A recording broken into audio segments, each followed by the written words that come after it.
Banyuwangi, sebuah daerah di ujung timur Pulau Jawa, memiliki banyak kisah mistis yang telah diwariskan turun-temurun. Salah satunya adalah tentang ilmu santet suku Osing, ilmu hitam yang dipercaya bisa mencelakai seseorang dari jarak jauh. Damar, seorang wartawan investigasi dari Surabaya, tertarik untuk menelusuri kebenaran kisah ini. Ia telah mendengar banyak cerita tentang ilmu santet di Banyuwangi, tetapi belum pernah menemukan bukti nyata. Ketika seorang temannya, Sigit, menceritakan bahwa seorang warga desa di Banyuwangi baru saja meninggal dengan kondisi tubuh menghitam tanpa sebab yang jelas, Damar semakin tertarik. Orang-orang di sana percaya bahwa itu akibat santet, kata Sigit. Damar merasa ini adalah kesempatan besar. Jika ia bisa mengungkap kebenaran di balik santet suku Osing, itu bisa menjadi berita besar. Tanpa ragu, ia berangkat ke Banyuwangi. Setibanya di Banyuwangi, Damar langsung menuju desa terpencil yang disebut sebagai pusat ilmu santet. Desa itu bernama Desa Watu Kebo, tempat yang terkenal dengan mistiknya. Setelah menempuh perjalanan panjang melewati jalan berbatu dan hutan lebat, akhirnya Damar tiba di desa itu saat senja mulai turun. Ia langsung merasakan suasana yang berbeda. Rumah-rumah di desa itu tampak tua, dan hampir tidak ada penduduk yang berkeliaran di luar rumah. Damar melihat seorang lelaki tua duduk di depan rumahnya, menatapnya dengan tatapan tajam. "Kau mencari siapa?" Suara lelaki itu serak dan penuh curiga. "Saya ingin mencari informasi tentang ilmu santet di desa ini," jawab Damar jujur. Orang tua itu menatapnya lama sebelum akhirnya berkata, "Pergilah sebelum terlambat. Beberapa hal lebih baik dibiarkan menjadi misteri." Damar semakin penasaran. Ia merasa ada sesuatu yang benar-benar disembunyikan di desa ini. Damar tidak menyerah. Ia mencoba bertanya kepada beberapa warga desa, tetapi mereka semua enggan berbicara. Namun akhirnya, seorang wanita tua berbisik padanya, "Jika kau benar-benar ingin tahu, pergilah ke rumah Mbah Roji. Dia adalah orang yang paling mengerti tentang ilmu ini." Dengan hati-hati Damar mencari rumah Mbah Roji. Ia menemukan sebuah rumah tua yang dikelilingi pepohonan lebat. Ketika ia mengetuk pintu, seorang pria tua bertubuh kurus dengan mata tajam membukakan pintu. "Kau ingin tahu tentang santet?" tanya Mbah Roji dengan suara datar. Damar mengangguk. Mbah Roji menghela napas. Ilmu santet bukanlah sesuatu yang bisa dipahami hanya dengan membaca atau mendengar cerita. Ilmu ini adalah kekuatan yang nyata. Mbah Roji mulai menceritakan bahwa ilmu santet suku Osing adalah warisan kuno. Dulu, ilmu ini digunakan untuk melindungi diri dan membalas dendam kepada orang-orang yang berbuat jahat. Namun, seiring berjalannya waktu, ilmu ini sering disalahgunakan untuk kepentingan pribadi. Santet bukan hanya tentang menusuk boneka atau menaburkan tanah kuburan. Santet sejati bekerja dengan energi dan mantra yang hanya bisa dipahami oleh mereka yang telah mewarisinya secara turun-temurun, kata Mbah Roji. Damar semakin tertarik. "Bisakah saya melihat bagaimana ilmu itu bekerja?" Mbah Roji menatapnya tajam. "Jika kau ingin melihatnya, kau harus siap menerima konsekuensinya." Mbah Roji setuju untuk menunjukkan kekuatan ilmu santet kepada Damar, tetapi dengan satu syarat, Damar tidak boleh mengungkapkan nama siapapun dalam tulisannya. Malam itu, mereka duduk di sebuah ruangan kecil yang hanya diterangi oleh lampu minyak. Mbah Roji mulai membaca mantra dalam bahasa Osing kuno, sementara di depannya terdapat sebuah boneka jerami kecil.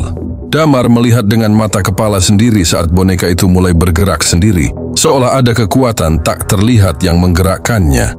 Lalu tiba-tiba terdengar suara jeritan dari rumah sebelah. Damar terkejut. Ia berlari keluar dan menemukan seorang pria tergeletak, memegangi dadanya dengan wajah kesakitan. "Inilah yang terjadi ketika santet digunakan," kata Mbah Roji. "Tapi ini hanya bentuk ringan. Jika digunakan dengan kekuatan penuh, seseorang bisa mati dalam hitungan hari." Damar mulai merasa ngeri. Ia datang ke sini untuk mencari berita, tetapi kini ia mulai menyadari bahwa ia bermain dengan sesuatu yang jauh lebih berbahaya. Setelah malam itu, Damar memutuskan untuk mengakhiri investigasinya dan kembali ke Surabaya. Namun sesuatu yang aneh mulai terjadi padanya. Setiap malam ia merasa tubuhnya semakin lemas. Ia mulai mengalami mimpi buruk tentang sosok hitam dengan mata merah yang selalu mengawasinya. Lalu suatu pagi, ia menemukan luka-luka kecil di tubuhnya yang muncul tanpa sebab. Damar segera menghubungi Mbah Roji. "Apa yang terjadi padaku, Mbah?" tanyanya dengan suara panik. Mbah Roji terdengar serius. "Seseorang tidak ingin kau meninggalkan desa dengan selamat. Ternyata ada seseorang di desa yang marah karena Damar telah melihat ritual santet. Orang itu mengirimkan santet kepadanya sebagai peringatan. Jika kau ingin selamat, kau harus kembali ke desa dan menjalani ritual pembersihan," kata Mbah Roji. Damar tidak punya pilihan lain. Ia kembali ke desa Watu Kebo dengan tubuh yang semakin melemah. Malam itu, Mbah Roji mempersiapkan ritual penyembuhan di tengah hutan. Damar duduk di atas tikar pandan, sementara Mbah Roji menaburkan bunga 7 rupa dan membakar dupa hitam. Selalu ia mulai membaca mantra dalam bahasa Osing, dan Damar merasakan tubuhnya semakin berat. Tiba-tiba, dari dalam tubuhnya, muncul asap hitam yang membentuk wajah seseorang. Mbah Roji berteriak, "Pergi kau, jangan ganggu dia lagi." Asap hitam itu menjerit sebelum akhirnya menghilang. Damar terjatuh ke tanah, tubuhnya terasa ringan untuk pertama kalinya dalam beberapa minggu. "Sekarang kau selamat," kata Mbah Roji. "Tapi ingat, jangan pernah kembali ke desa ini lagi." Damar kembali ke Surabaya dengan membawa cerita yang tidak akan pernah ia publikasikan. Ia tahu bahwa jika ia mengungkapkan semuanya, ia mungkin akan menarik perhatian orang-orang yang tidak ingin rahasia ini terbongkar. Setiap malam, ia masih bermimpi tentang suara-suara aneh dari desa itu. Dan di suatu tempat di Banyuwangi, ilmu santet suku Osing masih tetap hidup, menjadi bagian dari tradisi yang hanya bisa dipahami oleh mereka yang telah mewarisinya selama berabad-abad.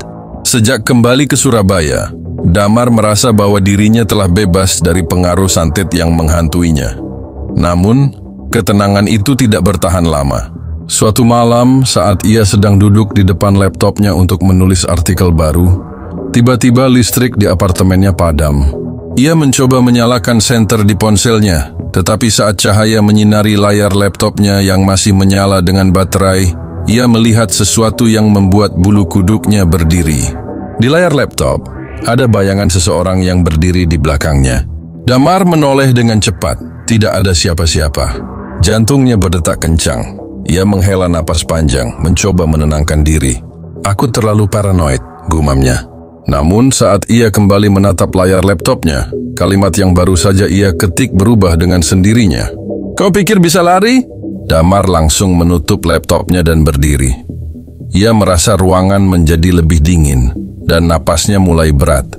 Sesuatu masih mengikutinya. Ketakutan dengan kejadian aneh yang terus menimpanya, Damar memutuskan untuk mencari bantuan. Ia menghubungi temannya Sigit, yang dulu pertama kali memberinya informasi tentang ilmu santet suku Osing. "Aku tahu seseorang yang bisa membantumu," kata Sigit. Mereka pergi ke sebuah desa di luar kota Surabaya untuk bertemu dengan seorang dukun sepuh bernama Ki Suryo, yang dikenal memiliki ilmu tinggi dalam menangkal gangguan gaib. Saat Damar menceritakan apa yang terjadi, Ki Suryo hanya mengangguk pelan. "Kau telah membuka pintu yang seharusnya tetap tertutup," katanya. Ki Suryo menjelaskan bahwa meskipun Mbah Roji telah melakukan ritual penyembuhan, ada energi jahat yang masih melekat pada Damar. Santet bukan hanya tentang fisik, tapi juga tentang ikatan spiritual. Kau telah melihat sesuatu yang tidak seharusnya, dan kini mereka tidak akan membiarkanmu pergi begitu saja. Damar menelan ludah. Lalu apa yang harus aku lakukan? Ki Suryo mengambil segenggam garam dan menaburkannya di sekeliling tubuh Damar. Kita harus memutus ikatan itu sebelum terlambat. Setelah kembali dari Banyuwangi, Damar merasa bahwa hidupnya kembali normal. Tidak ada lagi suara aneh di malam hari. Tidak ada lagi bayangan yang mengikutinya. Namun ia telah belajar satu hal. Beberapa rahasia lebih baik dibiarkan tersembunyi.